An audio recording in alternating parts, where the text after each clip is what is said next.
Cela fait 1 an que le chantier a commencé. Juste à côté de l'Université de technologie de Troyes, une nouvelle structure prend forme, l'EPF. C'est une école d'ingénieurs qui forme chaque année, depuis 2010, environ 240 étudiants à Troyes.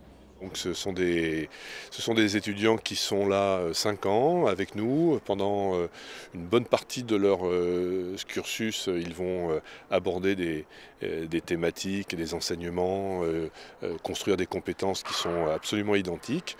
Ils vont simplement en fin de parcours rechercher un domaine de compétences un peu plus identifié sur le plan professionnel, en mécanique, en environnement. Voilà, là on évoquait habitat durable pour le site de Troyes.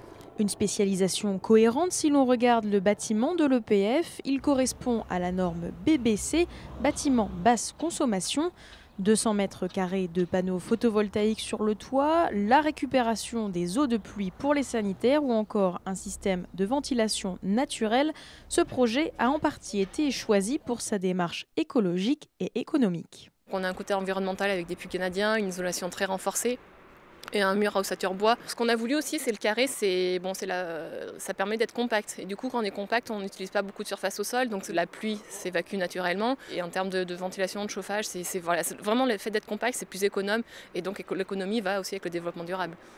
Dans ces 3000 mètres carrés, on compte un amphithéâtre conique et central d'une centaine de places, mais aussi des salles plus petites ou laboratoires pour travailler en groupe. Sur les 9 millions d'euros nécessaires, le Conseil général de l'Aube a investi 3,6 millions d'euros. La région et le Grand Troyes ont aussi participé.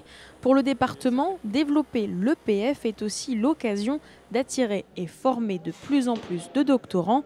Ils sont aujourd'hui 170 à suivre une thèse à Troyes. L'ambition, à terme, est d'en compter 500. Pour nous augmenter le potentiel de formation d'ingénieurs sur l'Aube, permettre à l'école doctorale de se développer et d'augmenter le nombre de doctorants, c'était gagnant-gagnant.